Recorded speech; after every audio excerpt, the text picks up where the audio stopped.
Why is this not a solved problem? Why is it not a solved problem to create a model of a user? If your agent doesn't give a good recommendation, then you might not retain the user. They might not refer the agent or product to somebody else. When I talk to VCs or builders in the Valley, startup founders building AI, the hardest part is if you're an engineer building this stuff is you're used to getting a PRD, then you could extract ground truth and then build it and then cover for ground truth. This is a whole different ballgame. We got to figure out a scientific way to systematically make this better. AI alignment is like kind of an overloaded term, and it means a lot of things to a lot of people. Let's define that. Let's define that. What's your definition of AI alignment? Well, I think it means that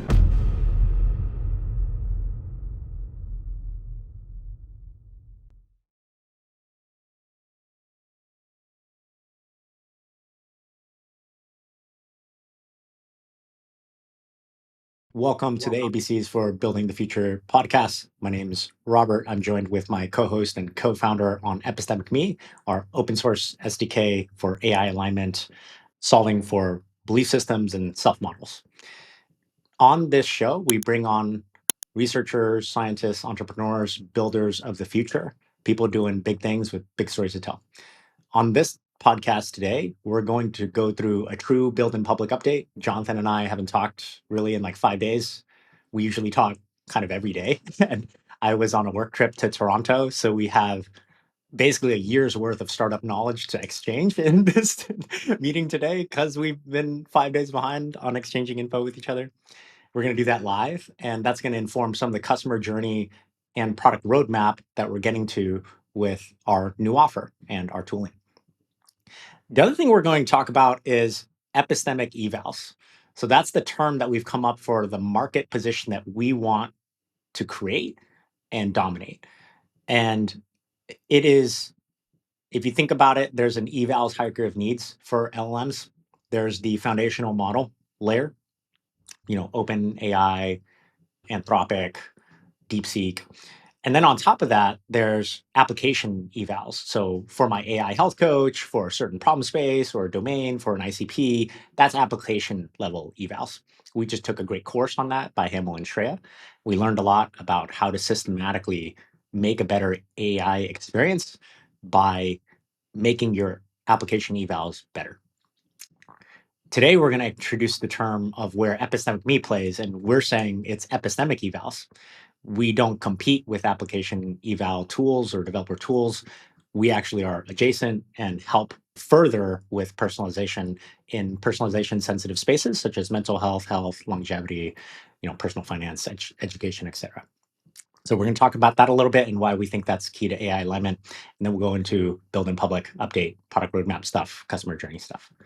So cool. Before maybe all of that, we're going to do a little bit of a brain dump. Jonathan, do you want to give some thoughts about what you've delivered recently for Epistemic Me, and then maybe ground some of that delivery against the customer journey stuff you were talking about, and I can kind of introduce the epistemic evals concept intersecting that. yeah, it sounds great. It feels like there's a lot to go over. There's too much. Also, it's good to just talk to you again, man. I feel like we talk every fucking day. So then if we don't for a little bit, it's like, whoa, like this is a different experience. So Yeah, there's like several different layers of stuff to catch up on. Yeah, so I guess if you want to start with this idea of epistemic evals as like the bridge from normal evaluation and making sure that like a prompt does what it's supposed to do, and then there's a jump then to like evaluating your system so that you know that the system can understand the user and can personalize and create recommendations for that user. And I think that that layer is what we're going to call epistemic evals. And of course our approach to that has to do with like modeling the user and creating belief system structures and like really using epistemology to like model where the user is at. So that's I think why this term epistemic evals is like really appropriate. yeah. And we'll link in the show notes a paper that Jonathan had found that was released about a year ago on what they called user-centric evals. The point of it being that I'll ground it in a very human, subjective experience. Any person that goes, and talks to ChatGPT, if you use it enough, it'll ask you things like, do you like response one or response two? Response one or response two has a different set of heuristics. Like if you really think about it, it's like generally one might have emojis and packaging of the information might be markdown, header, style, whatever. The other side might have no emojis, right? It might be more raw text. So might be one heuristic is even how do I package the response for the user? So one user might like it packaged with emojis and markdown headers or whatever. One user might just want raw text. And that also might be based on their previous interactions that the software system learns that preference. So there's this idea of user perception of qualities, quality of the response or efficaciousness of the response. You can think about it that way. And every user is different, right? You see this best, I think, in just human communication where I think A, I try to say B, you receive it as C, and like you hear it as C, and then it absorbs in the brain as D. It's just these little telephone hops. So epistemic evals are what we say are at the user and belief level of evaluations. So, and there's alliteration there, so that's why I like the term. I think it's going to be really catchy. Yeah, good stuff. I was wondering if you had the picture handy of the diagram from that because it's pretty Yeah, illustrative. let me show that. Let me show that. That's a good idea. So we're going to link this paper in the pod, but here's one diagram which kind of shows, oh, let me go back. Okay. Response, feedback. There's for typical conversational recommender systems or recommendation systems, conversation component, recommendation component. And so basically the user interaction is I give some level of feedback, the recommendation and the response comes back. And this should be optimized for what the intent of the user is. And this paper kind of argues that, we've looked at application evals, we've looked at these other layer of evals. So there's this great paper, and I'm showing you a diagram of the paper, which talks about user-centric evals and gets to user beliefs. We really like this paper, and what you are seeing in front of you, we'll link it in the show notes. What you're seeing in front of you is a diagram that shows what I just talked about, these very subjective qualities that are n equal 1 user perception level, like my perception of these qualities and how well the agent meets these heuristics or qualities is going to be probably different than many other humans or users. One example is explanation. How well did the agent explain things? Interaction adequacy, recommendation accuracy, recommendation novelty, the diversity of the recommendation, information sufficiency, interface adequacy. These are pretty subjective heuristics, right? And mapping these subjective heuristics to user beliefs, that's in the middle here. So you'll see these boxes: transparency, control, perceived usefulness, perceived ease of use, and then user attitudes, and then tying into behavioral intent. And this is kind of the product portion where understanding everything to the left here for your conversational recommendation system, your recommendation engine, whatever you want to call it, gets you to purchase intent, conversion intent, user intent. And that's why you would want to care about hyper personalization and what we're calling epistemic evals for the problem spaces that are sensitive to personalization: mental health, longevity, personal finance, education, etc. Jonathan, do you want to add anything on this? I'll also say, like, there's more to the paper. This diagram doesn't say everything, but it does show, oh, wait, if I were an application developer trying to build an agent in one of these hyper personalized sensitive spaces, I would have to go build all this. Well, real quick plug, Epistemic Me is open source, and we've done a lot of the heavy lift here for a belief model engine and a self model engine. Jonathan, would you like to add more on this? Yeah, I thought this is a cool paper. Inherent in what they're doing is kind of like a model of the user, and I think they're having to do some philosophy here in terms of like, well, how do we represent what the user is doing, and how we relate these components together. There's attitudes, there's beliefs, there's qualities, there's intentions, and like we've come across all of those different aspects too, and we just kind of have like a different way of composing the epistemology about it, and it's really interesting to see this approach, and I think this is coming from, like the machine learning community and machine learning academics. And this is an active area of discussion in conferences and papers. And so it's an unsolved problem to sort of take a chatbot, have it understand the user in a way you can personalize responses to it, and then make good recommendations that the user can accept. And so this is like a step in that direction. So yeah, epistemic evals. I think you can kind of get the idea, right? Yeah, epistemic evals. That I love the name as well. One other plug for the audience. Me and Jonathan are always trying to test our market position. Obviously, we talk about our project to anybody that would listen. At least I'll say I do. And I just recently talked to another builder who works as an embedded engineer for a VC that handles mission driven startups. So what he does, he works for Fifth Year. His name's Kia. What he does is he basically goes in and ninja fixes things that their portfolio of startups and founders need on the technical side. So he might go in and sort of ninja fix things or be a technical advisor. So he's trying to stay up to date on what is AI native development, what is AI anything. And I talked to him a couple days ago and I showed him what we're doing, and he immediately clicked with the term epistemic evals. And that was such a positive sign because I see him as a big overlap for our ICP. So not only is it a nice marketing buzzword because it has alliteration, that's great. It could go on a t-shirt, but it also groks with the kind of philosophical agentic builder that we would say we are and want to attract more of for our open source community.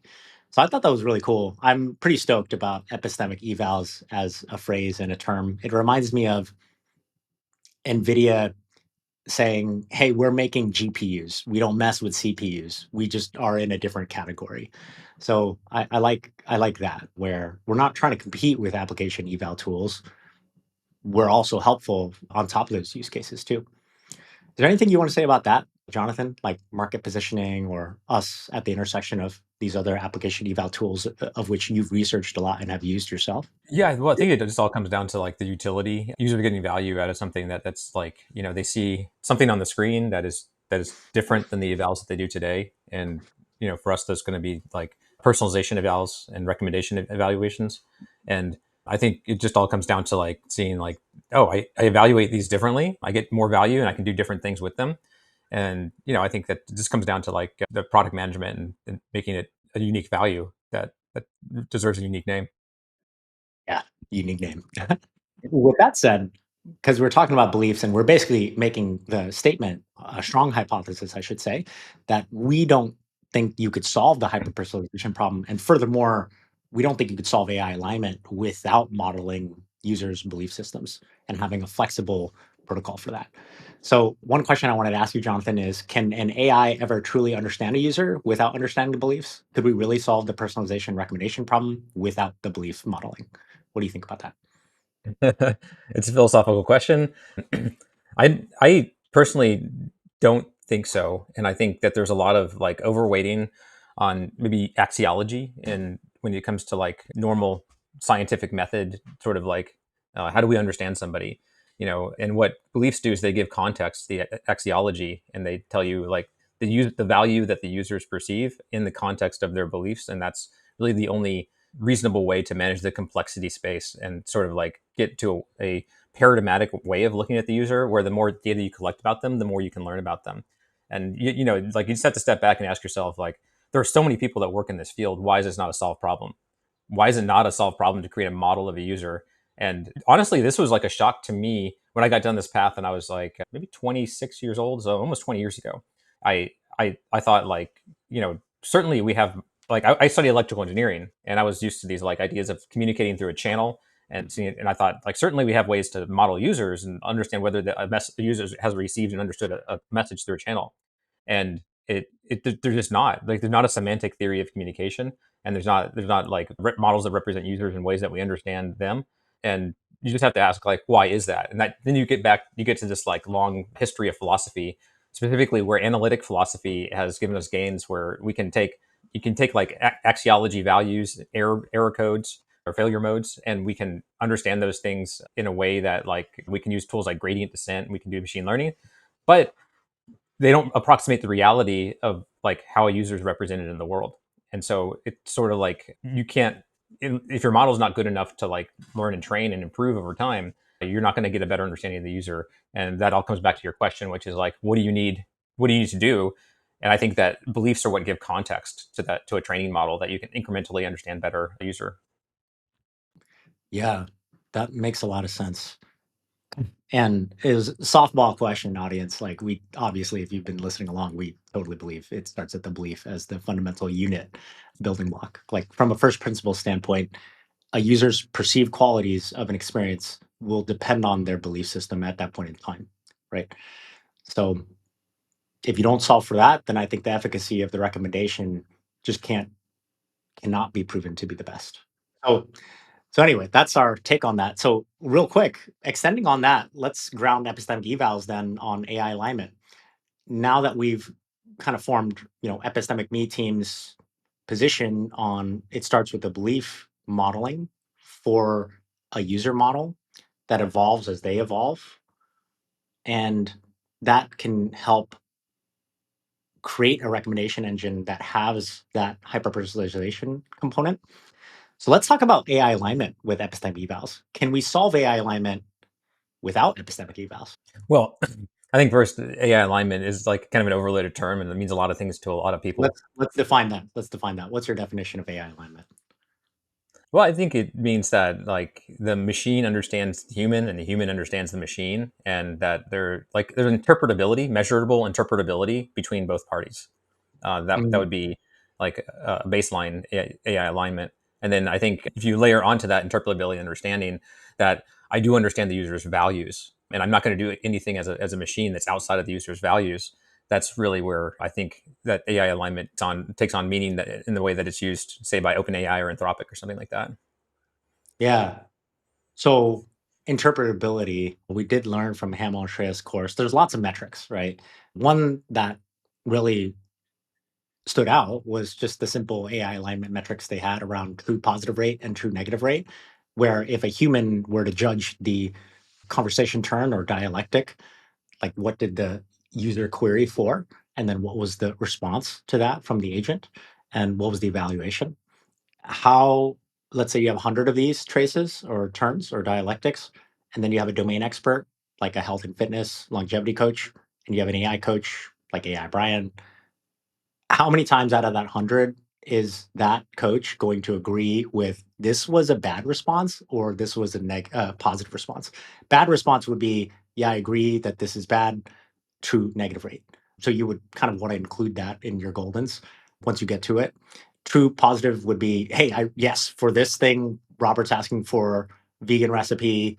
And yes, oh, you looked at where he lives, you looked at his macros, you looked at whatever to then make the recommendation. So you looked at all the traces and toolchain calls and the RAG, and you evaluated, okay, yeah, that is a great response that would work for a human client. So that's what we mean by true positive rate, true negative rate. That's a very grounded example of an AI alignment metric.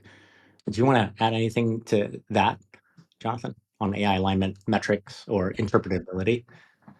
Yeah, so you're talking about the calibration of LLM judges as an Yeah, alignment characteristic. Yeah, where there's an LLM judge and they're aligned with the humans that are also human evaluators, and so you have a consistent like judgment of whether a response is good or not based on. Yeah, cool. yeah. Thanks for the clarification on that. Yes.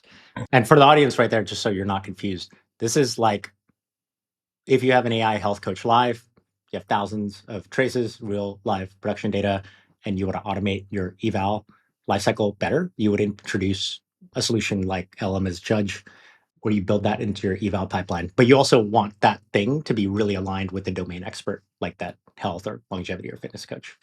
Thanks for the clarification, Jonathan.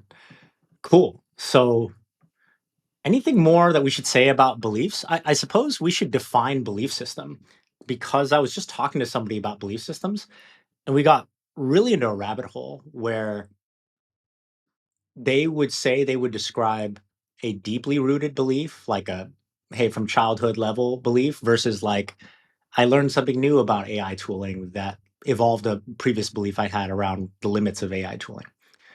So they define those differently. I define those both as belief systems, but maybe with differences in weight and how deeply rooted they are. How would you define belief systems for epistemic me, Jonathan? That might be useful for the audience to understand. Yeah, I was actually just looking for that paper that Victor shared about the the paper where they took a survey of beliefs of people that on the internet, and they ranked like, how do you your beliefs about like abortion or about God, or about these things. And I think that's people what people normally think about when you say what are your beliefs. Yeah. And I mean beliefs in a more general sense than that.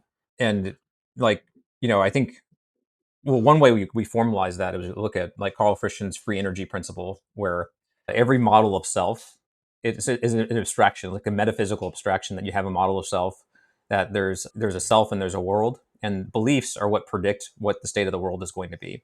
And so it's very general, and it can apply to like, how the self of a cell sort of like interacts with the world, or it can predict how the self of a human or a monkey or a dog or anything that has like a self model and a world model interacts.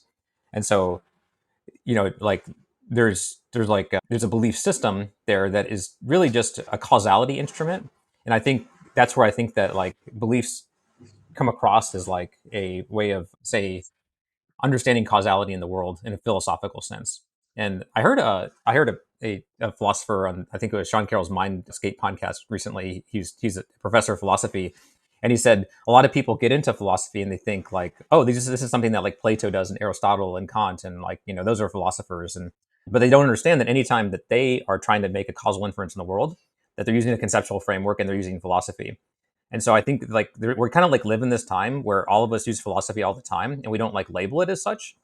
And when just so if you're making a decision about like what time do I go to bed tonight to get a good night of sleep, there's a causal implication there, right? That like if I go to bed and get 8 hours of sleep, that I'll feel better the next day.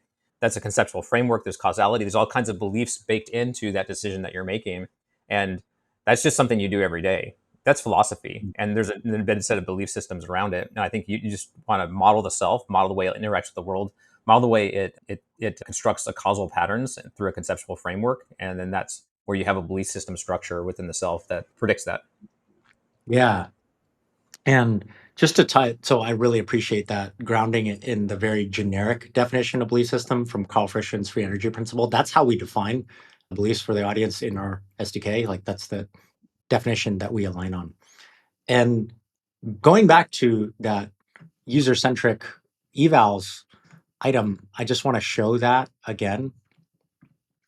Jonathan was saying the beliefs help us inform the causal structures around the behaviors, right, in the real world. And so everything like kind of on the left here, you could kind of look at this as a belief system that evolves as we get more interactions from the user. Just look at this as like a model of the user that evolves. Each of these things evolve as we get more data from the user, as it talks to the agent more, as it navigates in your software more or application more. And then we can map to, well, what if we had that belief system evolution like time stamped based on all their interactions? And then we see, when do they purchase? When do they share this AI with a friend? When do they have some sort of interaction that we can map to one of the pirate metrics, like, you know, revenue, retention, all that. So anyway, I just wanted to really just tie the loop on that is we can get pretty deep on the neuroscience and philosophical end, but at the end of the day, like it should provide value to the user and the developer. And that's what we're really focused on is, as a developer, you shouldn't need to know this level of detail about belief system mapping and blah, blah, blah to get to the outcome, which is, oh, I could really understand the causal structures to help my users achieve their transformation, whether it's I'm going to an AI health coach, I'm trying to run a marathon for the first time, trying to lose 10 pounds, or I'm going to a customer support, you know, bot for a tool that I use and I need help right now. Or I'm going to a bot to, it's a private tutor and I'm trying to learn something that's difficult for me. So just wanted to ground that in the very real like product or functional example. Cool. Yeah, you can say it all comes back to recommendations, right? Yes. If you're recommending something to a user and it could correct as far as you're concerned, but if it doesn't meet their worldview and it doesn't meet the way that they see causality and change, then they're less likely to adhere to the recommendation. And Yeah. like so, it's all about you model the user's causal view of the world, you meet them there, or you help them evolve it, through an updated belief system. That's what's going to make a great recommendation system. One human example I just thought of as you're saying that, everybody can relate to this. Have you ever been with somebody upset and you're like, maybe calm down? Like, would that, do you think that calms people down? No, fuck no. Anybody that's ever tried that? Hell no. So that's what a conversational recommendation system would be like. How do I meet this person right there, right now?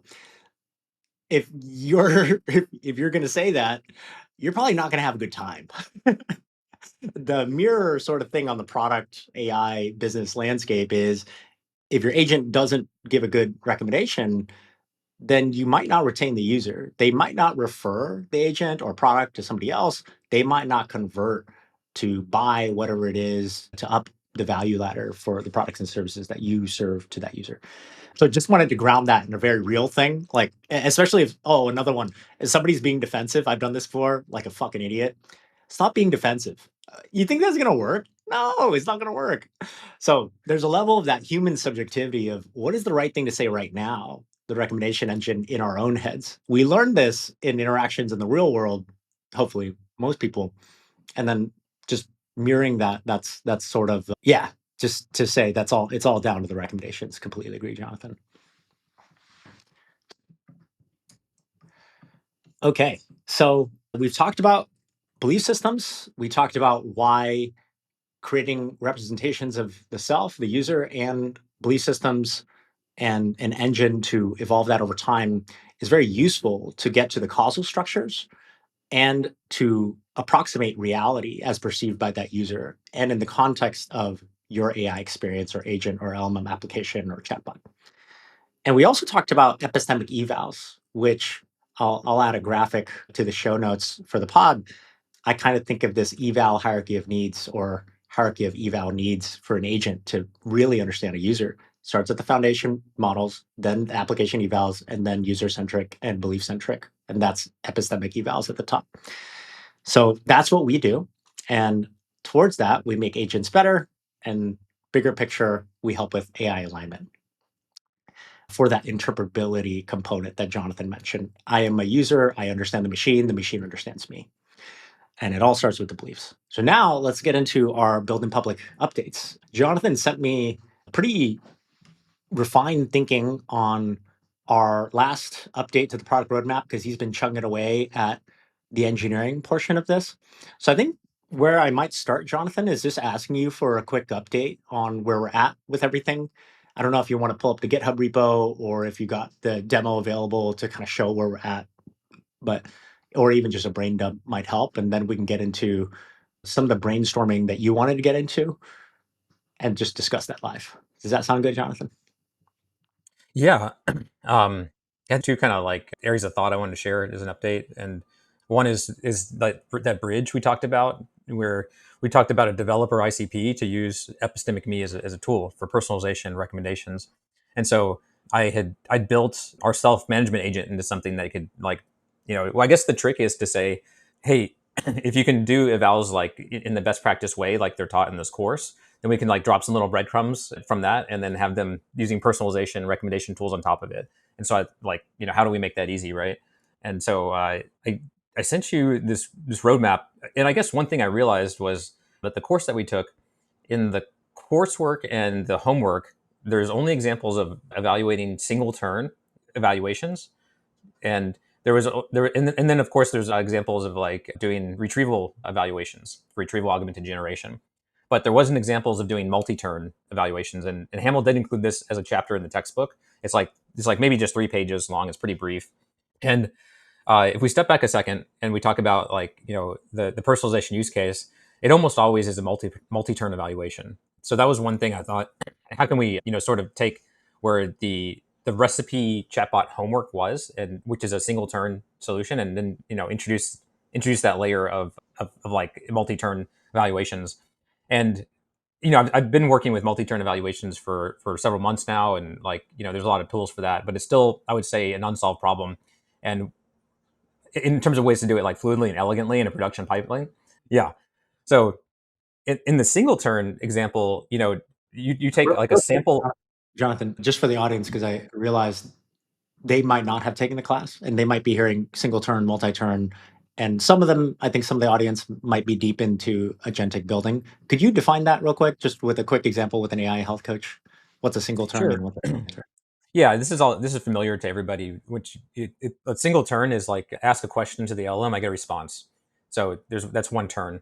A multi-turn is like I'm asking the LLM multiple questions or follow on having a conversation with it, or it's asking me questions. And there's sort of like turn after turn. There's a whole thread, And so like a thread ChatGPT is a multi-turn conversation. Great. Or a therapist or a doctor asking you multiple questions to get to a level of I'm ready to make you a recommendation. That would be an example of a multi-turn. Cool. Awesome. Thanks, Jonathan. Yeah, please Yeah. carry on. You were saying kind of a general unsolved problem in an elegant way in the space right now. And I think you were going to connect to that idea. Yeah. So when you do a single turn evaluation, you're trying to like create some inputs that are going to sort of stress test the boundaries of like does it work or not. Like in the recipe chatbot example, you might give some examples of like dietary restrictions and make sure that it's adherent to that. You might get some examples of like food that's under a certain cost, make sure it's adherent to that. Right. And so you're trying to come up with sample input queries and then say the output and then say that it like, and that's the gulf of generalization is like how broadly of the input queries can you test to make sure that the LM responds correctly. Now, with the multi-turn conversation, it's a little trickier because there's so like, you can basically, what do you consider the input?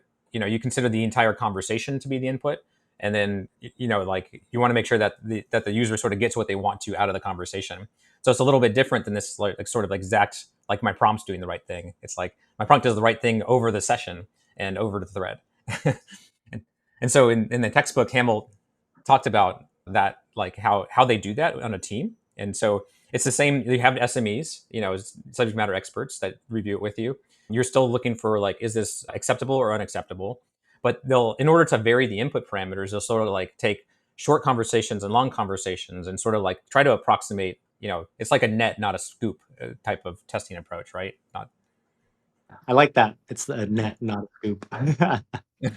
Or it's like fishing with a net versus like spear fishing, right? Really, really quick, you actually shared this screenshot from the course reader. Let me just read it to the audience. This is a little snippet that Jonathan pulled out about this multi-turn sort of problem or dilemma that we're going to talk about in a sec. So we pay special attention to failure modes that correlate with position of the conversation. Many systems behave well in the first 2 or 3 turns, but then begin to degrade, either by forgetting context, ignoring instructions, or contradicting earlier responses. Our test sets include conversations of varying lengths to detect these issues.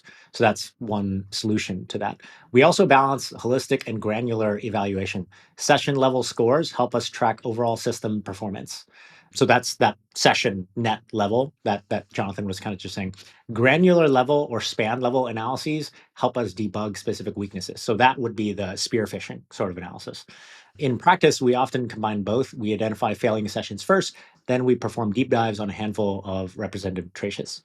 And I also wanted to share, so Hamill, by the way, audience, we're going to throw all of these awesome user resources into the show notes. Hamill has this question from the FAQ that he created from the course.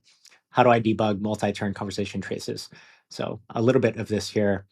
And I suppose since I'm already here, I might as well just read this out from the experts.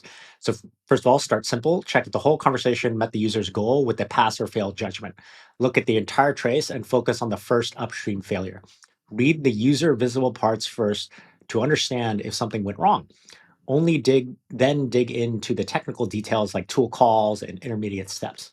When you find a failure, reproduce it with the simplest possible test case. Here's an example. Suppose a shopping bot gives the wrong return policy on turn 4 of conversation. Before diving into the full multi-turn complexity, simplify it into a single turn. What is the return window for product X 1000? If it still fails, you've proven the error is not about the conversation context. It's likely a basic retrieval or knowledge issue you can debug more easily. For generating test cases, you have 2 main approaches. First, you can simulate users with another LLM to create realistic multi-turn conversations. Second, use N-1 testing, where you provide the first N-1 turns of a real conversation and test what happens next. The N-1 approach often works better since it uses actual conversation prefixes rather than fully synthetic interactions. But it is less flexible and doesn't test the full conversation. User simulation is getting better as models improve. Keep an eye on this space. The key is balancing thoroughness with efficiency. Not every multi-turn failure requires multi-turn analysis. Just wanted to share that because I know we're basically just talking about this. Now that I've kind of provided some of that context, Jonathan, do you want to layer in some more of your thoughts on the question you kind of posed me in terms of how might we solve for this multi-turn thing for developers? Yeah, and I think one of the things you see in that answer when you read it is that there's kind of this hidden complexity that there may Yes. be retrieval calls, there may be tool chain calls that are necessary for the conversation itself to be acceptable. And like so, you have a lot of variables that you're dealing with when you're just reviewing an entire thread and you're saying is this acceptable or not. How do you decompose that? How do you analyze it? And they gave a number of like failure analysis sort of toolkits to be able to do that in the class. But that managing that complexity was definitely top of mind, and that's where, like, for one, I found some sort of intellectual sort of like affordance, I guess, to approach the problem, and thinking about how the working memory of the conversation is being used. And so, like in the example where we have like a single turn, you're just the working memory is just the input of the query, right? So the input from and then when you have a multi-turn conversation, you have the context window that starts to fill up with the previous parts of the conversation. So you have the query, which is the new the in and then you have the n-1 context window, or like all the other turns in the conversation that fill in the context window in working memory. And then from there, you're supposed to, do your retrievals, do your tool chain calls, and you have input output from those retrievals and tool chain calls, also filling up the context. And so, like for me, it helps to think about, like, okay, as we get to this complexity, if we look at the provenance of the AI agent as we're using it, like as in like what is the exact ledger of everything that is done, and how does it fill up the context window at each point, starts to become a more important part of like how we stress test the input to expect a certain output, if that makes sense.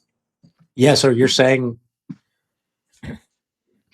I think, let me take a step back to say this at a macro level and then on a micro level for this use case to reflect my understanding. And I might be totally off base, but this is what I'm hearing.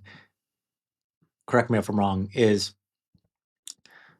input complexity into the eval will help with efficacy of the response.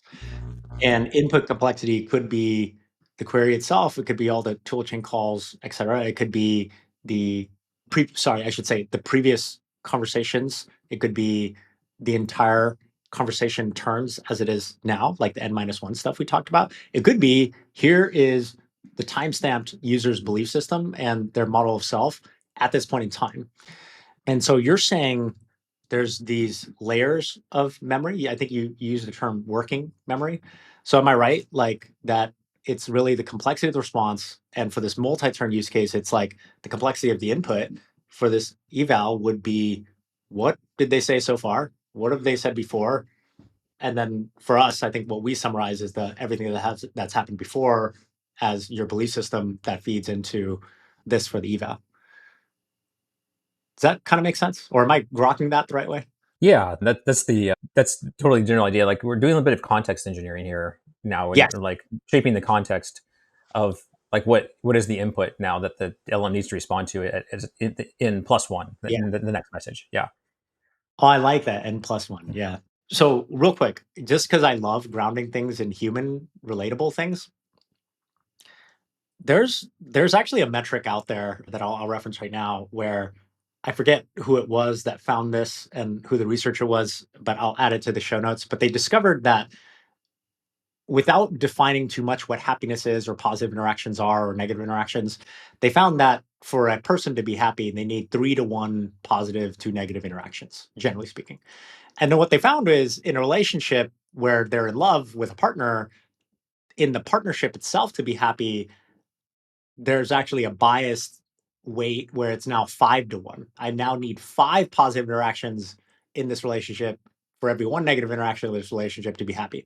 I think anybody in a relationship or a long-term marriage or whatever probably understands that. Like just the feeling that your partner's there, maybe you take them for granted, right? Like, but that's something that they found in research. I thought that was pretty cool. So I'll also say for me, it does get annoying when I've used ChatGPT for a long time now. And then when it starts crapping out in a multi-turn conversation, I'm like a little miffed. I'm like, this isn't the best user experience. And then I angrily smash the new chat button. I'm like, this shit forgot me, whatever, new chat. Okay, so now think about another real world example. Like, I don't know, my therapist. We've had 8.5 years of a working relationship.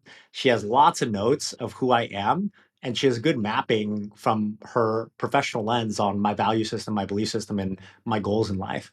So when she's asking me questions or mirroring me to help me get to my target self, which is a less upset self or remove limiting beliefs, she's using all that context from all the years that we've been working together.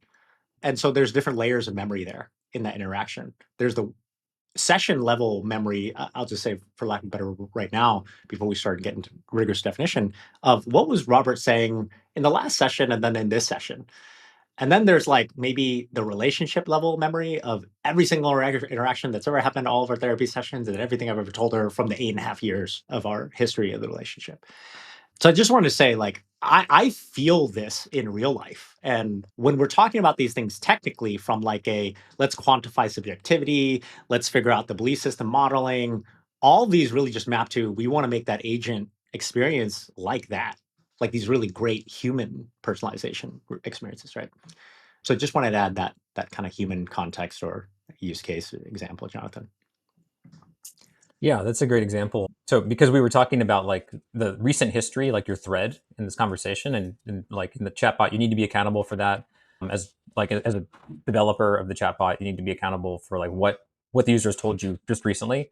But then there's this like, what did I've met for my therapist for 8 years, and I have all this record. And so whereas that recent history is in working memory, you need to remember it. The what you talk about in your history of your experiences is going to be episodic memory, meaning Yes. that we're going to store like so in order to personalize, we need to sort of like how has this user like acted in these contexts before, and what's relevant to like what they're doing right now. The more we can know about them, like the better the personalization is going to be. So now like that kind of touches on working memory and episodic memory. Totally. So I think here is probably a good part where should I share my screen and show that Google Doc and then we could define these different memory layers to map to the functional use case we just talked about? Yeah, sure. I think that would be useful for the audience because we're introducing some new terms. We also talked about context engineering, which I'm going to poke at you to define in a sec, but let's talk about the memory stuff. So what everybody is seeing is, can you see this well, Jonathan?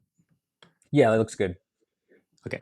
So this is Jonathan's been working through the roadmap and he put together this Google Doc for me to look at a couple days ago of some evolved philosophy for our design and implementation for our MVP. So high level memory at the intersection of provenance, at the intersection of the self model or the model of the user equals the bridge from basic RAG to personalized recommendations. That's like the tagline. Let me just skip ahead into input output. Given an input query was an acceptable response. And we were just talking about the input complexity, which can inform the efficacy of the response. So do you want to just one by one define these working memory, episodic, semantic, and procedural memory with that use case of like the therapist, Jonathan? Sure, yeah. And this is like the customer journey, right? Like each of these L0, L1, we're trying to move to incremental complexity to create that bridge to personalization. And the first example is like, say in a therapist, you might ask a therapist like, hey, i'm I'm feeling sad, what are some things I can do? And that's all it knows about you, is that you wrote this query. So Yeah, um that's it. and that all happens in working memory. Like what your agent knows is just what the query is, and then the prompt is then sort of tuned to respond to that, and give an answer. So the the next level was with the input and output with retrieval, and here you have the query, plus you have the tool input output, which in this case is a retriever, which is going to like, maybe it's like a therapy list of like common reasons that people feel sad, right? This Mhm. is like the encyclopedia of sadness, and it's going to reference this Yeah. and then bring back chunks and insert those into the working memory, into the context window, so that you have a query plus you have these like chunks of relevant semantic information that are pulled. And so there's in the semantic memory, there's like a server with, say, an MCP server with documents that would be the encyclopedia of sadness, is this in the semantic memory. And the procedural memory is like the tool definitions for like how we like sort of pull and process that information in the context window. Um, so yeah, it's a little bit more complex with the RAG example. And now we have a conversation. So this is the multiple turn conversation. And I think the only difference here is now the conversation itself is part of the context of the working memory. So every time you submit the prompt, like you have to know everything that was previously said in the conversation. And so that's where it's going to show up in working memory. The working memory gets a little bit more complex. And then, like just like we just read off some of the practices that Hamel had for multi-turn conversations, we'd use those here. But also, there's this variability of like the retrieval and making sure it's retrieving everything in context on each turn to like create the right sort of conversation. And so, okay, then we get to the personalized conversation with retrieval. So we have given a conversation, reference documents and tools, personal details about the user, what's an acceptable next response. And I give some context here. The self-management agent initiates a user profile from an existing database model and using epistemic me to create a self-model, a related self-model with belief systems. The personalized conversations start with a checklist of information the agent must collect from the user if it's not already collected. And we talked about this checklist in the past about personalization readiness. That should be pretty familiar. And this is where we start to introduce into the working memory the cohort of the user, the intent of the user, something we call the observation context, and that filters the possible beliefs in context. And so we're trying to determine in memory, like from a vast set of beliefs that this user might hold, which beliefs are they applying at this moment, and we're trying to include those in the context window so that we know like what they're actively trying to like learn, what they're trying to predict, and how that works towards the intent that they have. The cohort is like a useful construct to sort of say like we have a lot of users like this and they're generally trying to do this kind of thing. So we pair cohort with intent as a way to just like say this is who this user is and this is what they're trying to do. And that's the working memory. I'll stop there. Does that sort of reconcile with everything we've been talking about so far? Yeah. And let me just ground that in my therapist example because we're talking about it. But so, for example, my therapist, if you think about her like an agent, let's say she has 100 clients, right? So let's say she, every day has a client list she's working through for therapy. And so imagine that these are all the different types of use cases she gets, right? Like here it's given one input query, what's an acceptable response? I mean, it gets a little bit more complicated because she's human, but let's say like I just email her a question like, hey, do you have any recommended books? You mentioned Carl Jung last time. What's your favorite book by him that would help me with where I'm at? And so that would be like, okay, I know like here's Robert's query and he's just looking for a book, right? Very simple. And then basically it just gets more complicated is what Jonathan is saying. And for that use case, how do we treat the complexity in such a subjective domain to objectively systematically improve that subjective experience? That's how I think about it. And the way to think about this in the therapist example is I'll cross reference everything I know about Robert. I kind of know what his personality type is like because we talked about that Myers Briggs personality type. We've talked about Enneagrams. We've talked about lots of things. Oh, I know Robert's extroverted. I know he's Asian. I know he's from an immigrant family. I know that he's a slight perfectionist. I know that all these things that give a cohort, that give that context, that contextualizes my beliefs in that moment, so that I, as Robert's therapist, could give him the next best response or recommendation or question to help him towards the target self he wants to be at, which is maybe less stressed or whatever I'm facing at that given moment or conversation turn. And the other plug I'll say is this is where we start getting to cool stuff like epistemic evals. So just wanted to make a call back to epistemic evals. This is what we can help with is that belief system context providing. Okay, sorry, Jonathan, just wanted to add that. Go ahead. Yeah. So if you want to talk about the evals here that are the epistemic ones, first we need to make sure that while the user is in the session, that we can actively understand their cohort intent, observation context, and possible release in context. So we're trying to build evaluation tools to like make sure that we understand where the user's at and what they're trying to learn, what the information is that they're trying to get to, and that happens in working memory. We're also trying to build an evaluation system to make sure that in the episodic memory, we have user experiences and that relevant user experiences are being pulled into the context window as part of the experience. So if you're asking if you're asking a therapist like, "Hey, I'm feeling sad today," this would go back to all the times that you've been sad before, and all the times that the therapist has talked to you about like anxiety or depression or whatever, and it would pull those experiences in context and understand like what has worked for you in the past. So it's a richer experience based. So we need an evaluation for that. So these are new layers of evaluations. And just like we do retrieval evaluations on like reference documents, and so in the semantic memory, we have reference documents, belief evidence. So this is evidence that the user is going to use for to justify their beliefs. We have the user profile and the self model, and this is all stored in semantic memory. And we need to make evaluations there so that we have like a clean, holistic profile of the user, and that we can like retrieve information about them as it suits like us answering the question and like facilitating the conversation. So that's it. Those are the epistemic evals with 3 layers. There's the working memory ones, there's the episodic memory ones, and the semantic memory ones that all have sort of epistemic structure to them that helps us personalize for the user. And as we'll get to the next step, you'll see how we do it for recommendations. Yeah. So L4, let's talk through that. Yeah, we have a similar scenario here. And the agent recommends a plan that aligns with the user's beliefs about change and about their ability to adapt their habits, right? We have the same set of information, and we're we're really going to have, I think, I don't know that I indicated it here, but in the semantic memory there's going to be like a log of protocols that say like, for users with this cohort who have this intent, who have this sort of like habit and belief structure, what are the recommendations that have been shown to be effective in the past? And that's where you're meeting the model of causality for the user. Is Yeah. you're trying to say like, okay, we think we understand who this user is. This is how they're going to see the causal outcome they're trying to achieve. Let's recommend them a protocol that's consistent with that. It's belief adherent to that, and build a recommendation for it. And again, we need epistemic evals at all 3 layers: working memory, epistemic memory, and semantic memory, to make sure that we kind of like promote the right recommendation in this context of the user's in. Yeah. And that's really important to get to true causality, right? And based on what we were saying before, with it all starts with the belief as the fundamental unit or building block. So yeah, hopefully that really helped folks grok our philosophy of agent evals. And then where do we intersect with epistemic me and epistemic evals?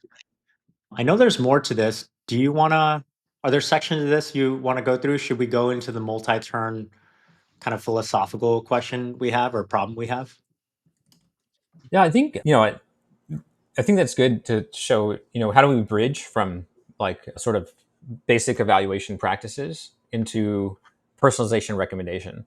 And this is our sort of approach, and how to use epistemic evals to get there. I think that's a good overview. Um, Yeah, this might be cool to talk through.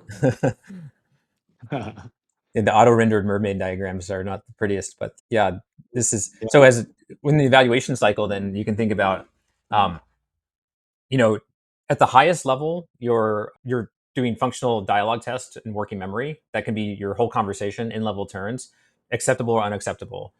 When something doesn't work, you've got to drill down and say like, okay, what's failing? And that's when you're going to do your retrieval evaluations. That's when you're going to do your evaluations on your episodic memory. You're going to evaluate your procedural memory, make sure that tool calls are happening when they're supposed to. And then on the left hand side, I have this evaluate with ledger, where that's where I thought that surfacing provenance in the working memory. And again, provenance is like when you use ChatGPT's reasoning models, or like when it tells you what it's doing as it's figuring out your answer. That's just all like it's partial reasoning populating the input of the working memory. And so we just want to use that as a tool to like evaluate what's going on, and in this complex kind of LLM tool chain. We can either hide that or show it to the user, but we can use it and when we're doing dialogue tests. So this is the plan. Sweet. I like this. The ledger acts as the GPS coordinate of any regression. If a metric drops, the ledger tells us which memory call or tool called it. So it's like an audit trail, Yeah. right? It makes a lot of Yeah. sense And it's for a loop. like I think normally provenance in these evaluation tools is part of the trace, and it's part of a diagnostic tool. And I'm saying to like just put it in working memory, put it, like let's just evaluate it and like as the user would see it. Yeah, no, that makes a lot of sense. Okay, where should we go next here? Cool. Okay, so show me what you have so far from the last week or so of building, now that we've level set on working memory, semantic memory, episodic memory, and also grounded it in that mental health therapy use case, and sharing, how epistemic evals and epistemic me intersects with all of this to provide value to the developer. Yeah. So I've been building on the self management agent interface, and so this is in the GitHub repo where the self management lives. Still a private repo, but we'll open it up soon enough. There's a lot of pull requests happening actively here, and let's see. This is the interface for the self manager agent. It starts out like like we said, kind of a client portal idea that you can come in here and use the self management agent to connect the users in your database to Epistemic Me, and then use evaluations to train through the personalization recommendation steps. So we have like a quick, like we'll call it our AI therapist, maybe. Yeah. You know, gives the therapeutic of you.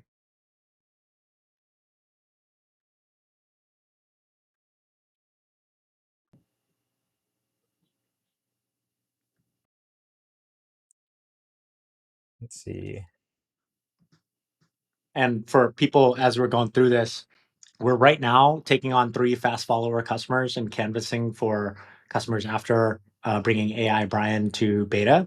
And what you're seeing in front of you is our current take on our vision for what a client engagement would look like.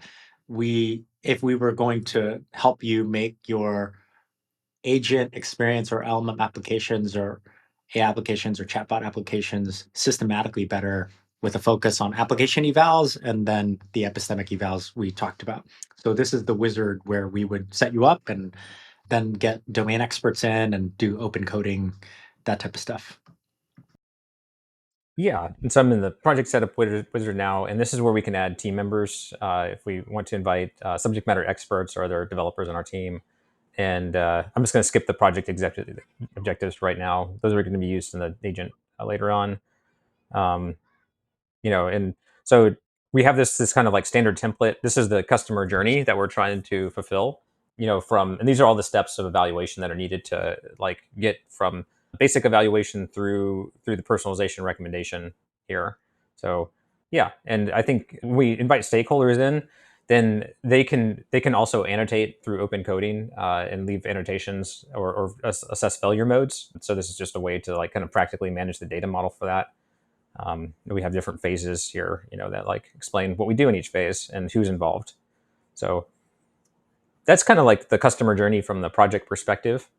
And then we have some different tools here. Like we can, let's see, where do we define the prompt actually?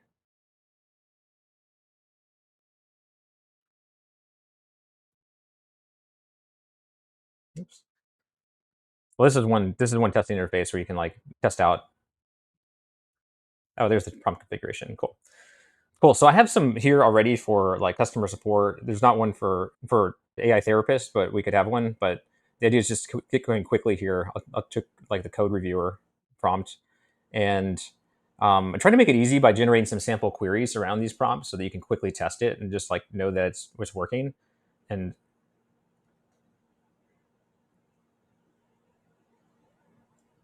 yeah, so this should kind of like uh, it's funny. This one's for engineering related questions, and we asked it like trouble logging into my account, but you get the idea.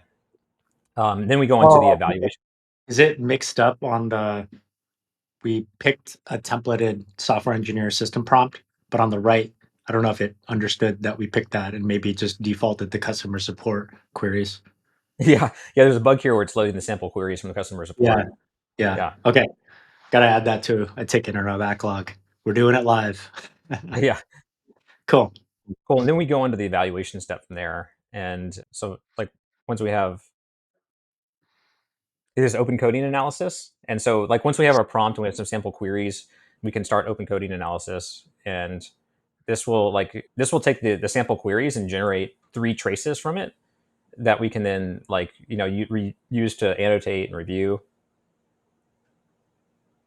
And so this is meant you can just run experiment and sort of like collect the data sets. So what's happening here is that there's a query and then there's a response, and we as the evaluators are reviewing this. So we can review and say like, this is too wordy or something like that. And here we have the existing failure modes. And if there's one of these, we can sort of like select it, um, save the annotation, go to the next one, and do the same thing kind of over and over. This is incorrect. Yeah. So Could I give a quick comment on this? So, sure. one of the biggest things that we learned in investigating and researching this space is the whole goal, the moat for AI applications are application evals, like what we're kind of showing you here. We believe the deeper moat for hyper personalization sensitive areas like health, longevity, mental health, personal finance, education, that type of thing is going to be the epistemic evals. So you need both.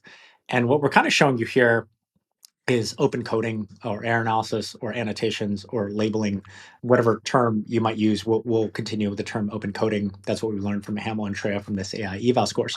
The goal is if it's a verticalized moat, meaning I have a problem space, it's longevity protocol focused, or I have a problem space, it's customer support focused for, telecom chatbots, or it's customer support focused for, you know, like hardware devices like, I don't know, gaming laptops from Asus or something like that. So this is what I mean by verticalized moats or eval moats. Okay, so back to this. What we learned from the experts and thought leaders is that the moat, how big your moat is and how good the moat is a function of the throughput of getting your domain experts' expertise into the agent or the software system, into your eval lifecycle. Open coding is the way to get that throughput. So what we kind of started with, hey, you can invite members of the team, domain experts like other AI health coaches or mental health therapists, or in this particular case, a customer support specialist for a given vertical. And you would want them to increase throughput. So the KPI here, the leading indicator of success here is how much throughput am I getting? Like how many of these traces can I get through as a domain expert? And how well am I annotating these traces? Those are sort of the two levers we have. The reason why I bring this up as an important thing is because here, even here, like spending a lot of time on the UX and thinking about, oh, how do I increase that throughput? I think that's actually going to be where we could provide a lot of value. Imagine, you're the expert, you're not super with it with AI tools or software, you're coming in a new system, and then you're asked to annotate these things.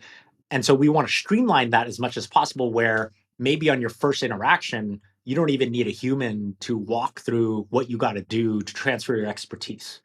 So that's like, how do we get the self-service? The other thing would be, well, how do we get them really productive, where first 10 minutes maybe they've done 10 annotations, next 10 minutes they do 20, right? So it's really that throughput I'm thinking about, and how do we get them as productive as possible to get that throughput. With that said, one of the things I was going to ask is, I love the gamification like progress bar. I think that's good. We learned that from the course. I like the suggestion, the failure mode, so it's easy to just click. Maybe we should critically think about, like, how do we make this even more understandable for one of these domain experts? Or if that's not a direction you want to take it, that's something I was kind of interested in. Yeah. Well, actually, like I was hoping we'd have time to get to, like, I have a whole solution for that, and I have a whole Oh, interface for okay. it All right. actually. And let's fast forward then. Go ahead. Yeah.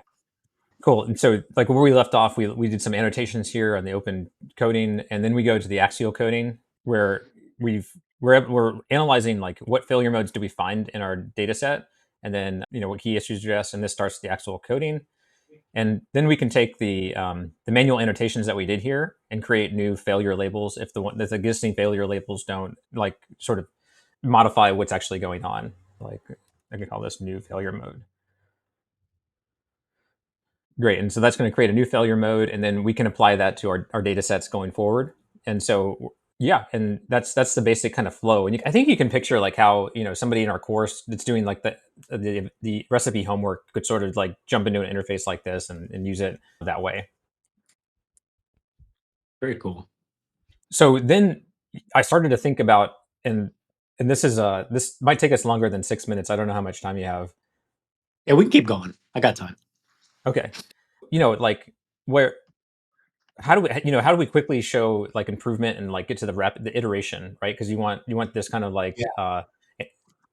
analyze, measure, and improve loop to be like really fluid in the user experience. And I think this is a good start. And you can go back to your data sets, and like create data sets for each experiment and compare them with one another. And I thought that would be one way to surface like that the failure modes are reducing, the quality of the prompt is improving, and kind of update the prompt that way. Um, but what I ended up like thinking about, um, like how can we really constrain the problem so that we can do open coding and axial coding in a more effective way? Because like at the end of the day, we just need to get to the failure modes labeled on the data set, right? And I thought, well, can we constrain the way that each of the prompts is written so that like we can do this more effectively? And I ended up coming up with a like a system here that I'll show you the output, but then I'll backtrack to like how I kind of got here, if that's cool. Yeah, let's do it. Cool. So this is like a hierarchical constraint approach to like managing each of the evals. And the idea here is that you're looking at a complete set of everything that you need to evaluate for the system. And here you can see like the number of queries and users that each one has. And we've used the context of like, here's the agent that we're building, here's the cohort of the user, this is a health enthusiast, here's the intent class that they're trying to evidence research, here's the category, which is exercise, and here's the subintent, which is going to be meta analysis. And what what we're doing here is we're like creating a meta or a system prompt, and the prompt is like you are exercise evidence analyst for health enthusiast users. The user is seeking evidence research specifically about meta analysis review, and then we put in some specific constraints here, and these constraints can be used to like generate the failure mode. So you can think of the constraint as like a tool that if it's out of bounds, then that's a failure, right? So it gives you explicit failure modes. And so it lists out the constraints and it lists out the evaluation metrics and it lists out the failure modes here. And this is an approach like I thought we could sort of gamify that. You just like as you build the chatbot, like you can just have each of these evals that you need to like make complete, and then it like trickles up the success percentage and the amount of coverage. So this is the coverage is like the golf of generalization. The success is the golf of specification. And so you have kind of like a complete interface here so that you can tune the evaluations like on a to make sure they work, and then then you can go and test it at the highest level, which was like kind of the loop we just looked at in the Word document. I love the kind of the hierarchy audit view. Like it's just so pleasing to the eye. I don't know. Like it just it helps me understand the almost the reasoning, right? Which is very helpful. Like I like the visual, I like these numbers, and I think overall, like that's my gut reaction is, oh, cool, this is a very highly subjective space.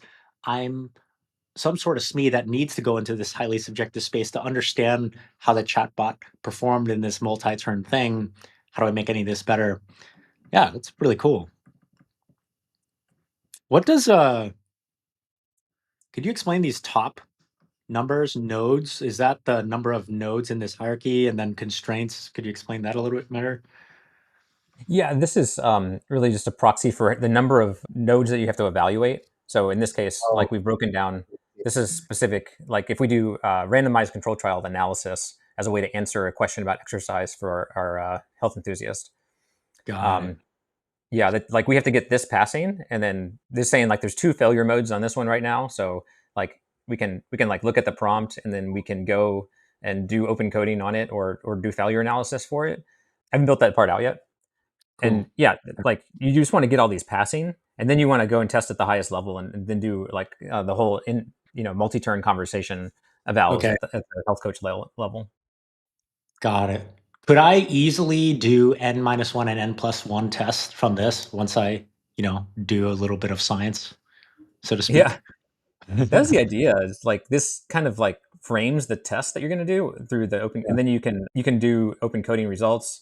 There's kind of like this. Yeah, we can pull in a data set here, the health coach Mm. evaluation. And it like this is a little bit. It's not really doing this processing, but it looks like it is. So it's evaluating the data set against the known failure modes, and it's bringing this back. And this kind of assumes that you're doing LLM as a judge, right? Mhm, mhm. And then you'd come back and you look at the hierarchy and you'd see where you need to make further improvements. So the idea Okay. was to like see if we can start with this interface and get people in that loop of improvement through failure analysis review and updating the prompts and like just like get the whole thing working all as one component. Sweet. Awesome. This is so cool. I want to test this with some of the agentic builders that I've met and just see like, hey, would this help you with um your your work in systematically making these application evals and now these epistemic evals better for the agent experience. So I'd be hyped to get this demo working on my laptop. So once I go into calls with leads, I could share with them this and get, really good feedback from those from our ICP.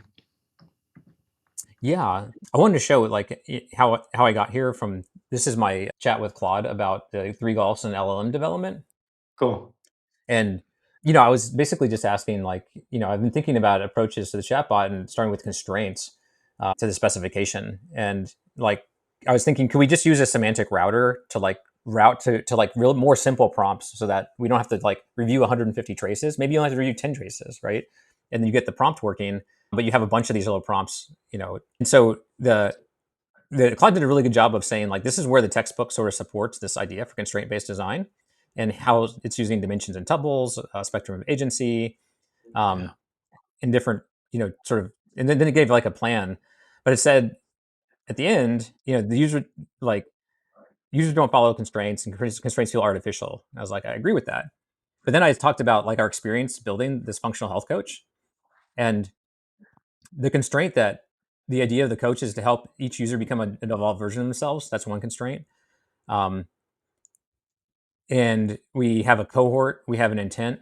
I pulled out the intents that we learned from the don't die users, Yeah. right?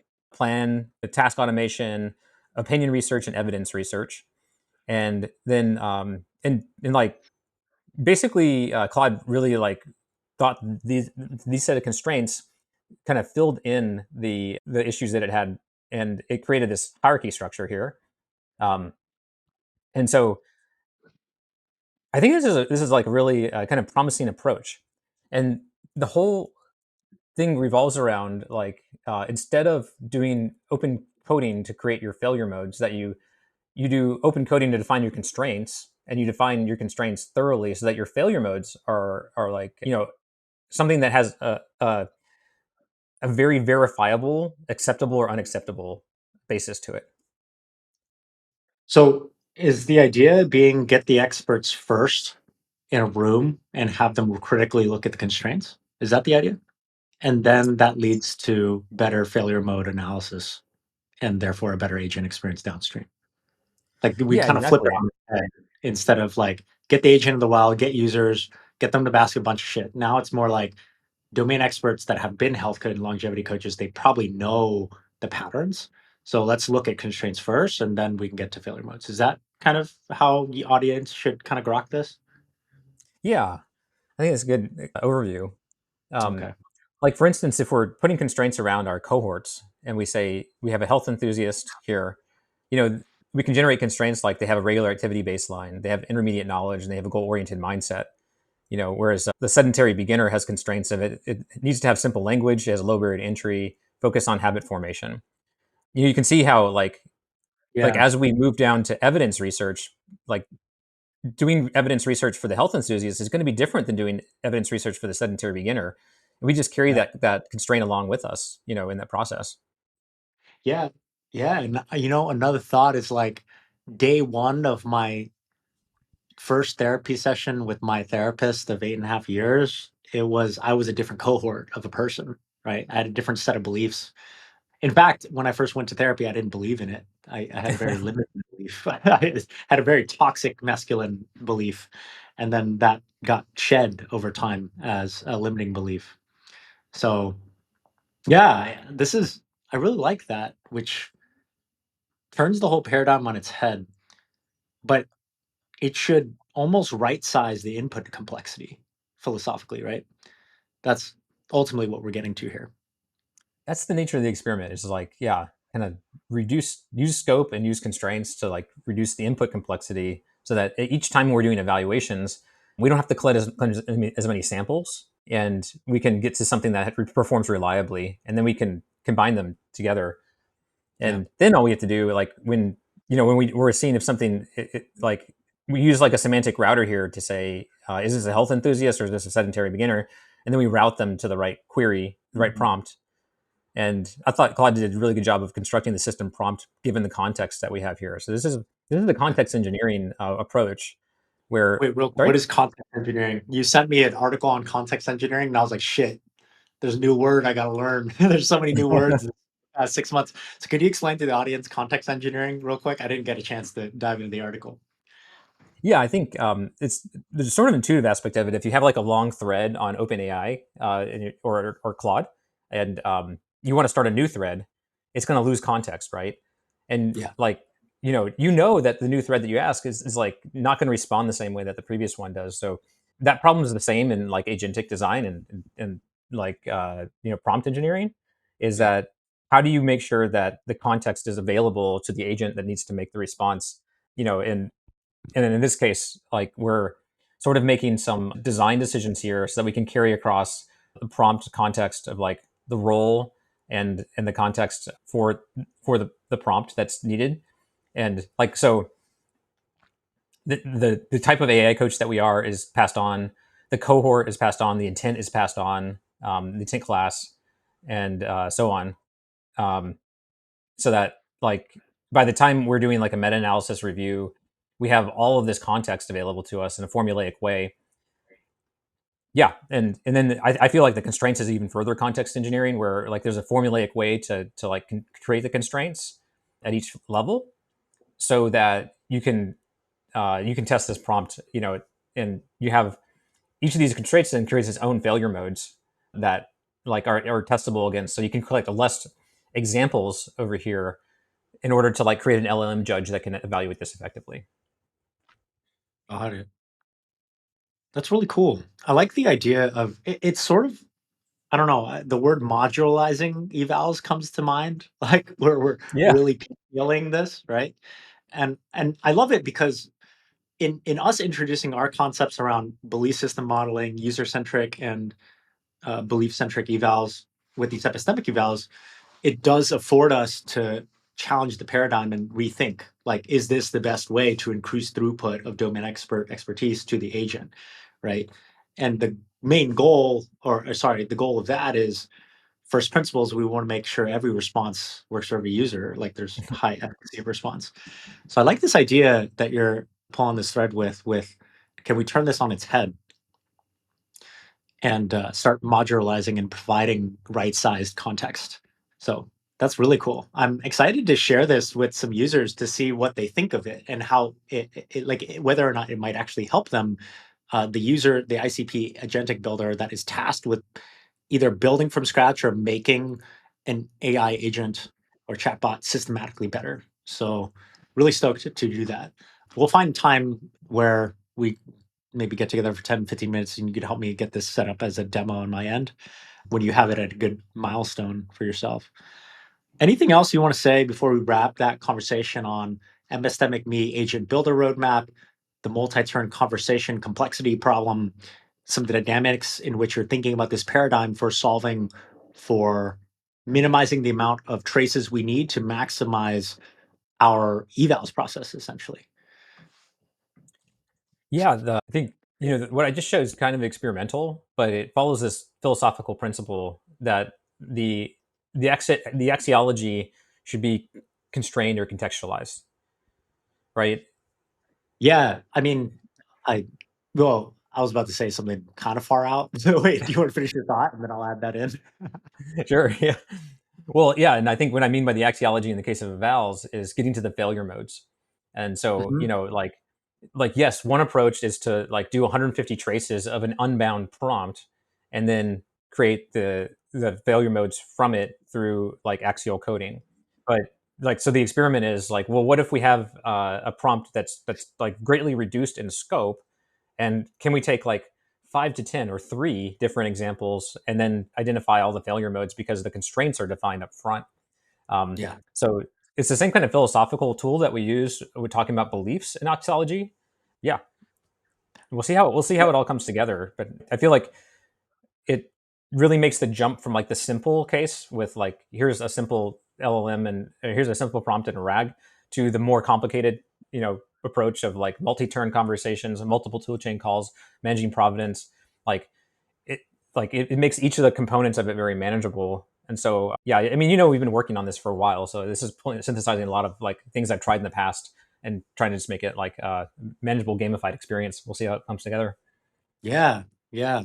The thing that I was going to say is because we talk about philosophy a lot, we read it a lot, we're nerds about it. I mean, it's called epistemic me for a reason. We're talking about epistemic evals, like shit, we're philosophy nerds. So the reason I really liked what you said is about axiology and subjectivity. So the hard part here, like when I talk to VCs or builders in the valley, like startup founders, like building AI, the hardest part is if you're an engineer building this stuff, is you're used to getting a PRD with then you could extract ground truth and then build it and then cover for ground truth. This is a whole different ballgame. And so our ICP is in this new world where it's like, shit, we got to figure out a scientific way to systematically make this better, but it's subjective. Yeah. And the subjectivity, that's the axiology piece, right? So what is good or bad for what my therapist should have said? Fuck, that's really complicated. So what we're trying to do here, hopefully the audience, you really see, like we're putting a thought, like a lot of thought reps into that particular problem where a developer is used to ground truth and now they're in a space where that is no longer truth. It's all subjective, and we kind of want to give them a systematic way to get through that uncertainty to get to ultimately I'm still improving the agent in a scientific manner. The reason I like this is because so the far out there thing I was going to say to relate to the audience is the categorical imperative, right? By Immanuel Kant. So think about that, right? Like so he talks about how just the thought experiment of just think about, well, if everybody did this thing, would it be good for the world or bad for the world? So would it still exist or not? Like kind of too. So and maybe Jonathan could add some refined thoughts to the philosophy here by Kant. But what I recall of reading from Kant from the categorical comparative is, well, is lying bad? And it's like, well, everybody in the world lied, there would be no truth. So yes, don't do that. That's the categorical imperative. So you have that thought experiment. So another one is like, well, if I had a choice between saving my mom or like, I don't know, I'm in this terrible dilemma where I've gun to my head, prisoner's dilemma or something like that, save my mom versus save like 1,000 strangers or something. Oh, it's like, well, that's very hard to answer. That's like, and then it gets to, well, what if everybody chose their mom? And then everybody had that experience going on at once, and then we all die. Well, that's probably not good. The categorical comparative is a useful, I think, tool in philosophy, and it was a very useful concept when Kant came up with it. But it really speaks to, I think, the need for axiology, which is it's not so binary. Like at least my philosophy is that some of these thought experiments are like can't call myself a good person or bad person if I want to save my mom at the intersection of the categorical comparative, right? Like it's hard for me to make sense of that. And so that's when, in postmodern philosophy, like there's this concept of axiology. There's a spectrum. Good, bad is a spectrum. Evil, whatever. Like it's a spectrum of things. So subjectivity is a spectrum. It is no longer deterministic ground truth for engineering. It's not zero or one binary, yes, no, true, false. It's everything is at the center of axiology or subjectivity, or the product folks will call it taste nowadays. I just wanted to add that. When you were talking about axiology and how we're trying to basically share that philosophically through our design for the agentic builder to get them from old world to new world, Kant came up. Yeah, I don't know if you have thoughts to add to that, Jonathan, but definitely philosophy nerd fucking moment right there. Yeah, it's pretty funny to bring categorical imperative into it. I don't philosophically I don't spend a lot of time on morality or axiology as morality. I think if Kant had like the metaphysics of Carl Friston and Michael Levin, he'd be like, Yeah, oh, the categorical imperative is just like metabolic homeostasis and staying alive. yeah, Like it's kind of like what Brian Johnson's saying is like the categorical imperative is don't die, right? And yeah, yeah, yeah, so yeah, yeah. but I think like when I say if Kant had the metaphysics of Michael Levin, I think that's then we have rich subjective context behind like every single like value judgment that we make, and we can in like you know metabolic homeostasis is a rich value judgment, and like so for the most part like that's what we're doing when we're like choosing to act in any particular context, in the context of like what is actually going on here. When we say this is an actor that has like limited cognition, they have an ancestry on this planet. Every time you include the details of phenomenology and being into the categorical imperative, like it puts a whole new meaning onto like the subjective experience.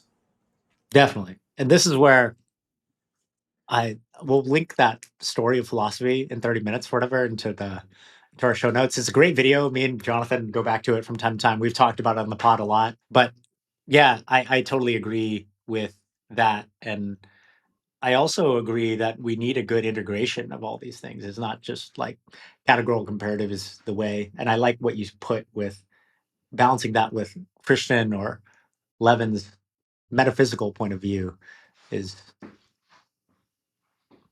don't want to say better, more balanced, I suppose. it's, 'Cause- it's I think it's more evidence of what the world is. We just had a yeah, lot. Was it 300 more years than Kant had to collect that and create new models? Yeah. yeah. Okay, cool. We've been going for a while. Anything else you want to say before we wrap the pod on two of the things that we went over today? One is epistemic evals at the intersection of AI alignment.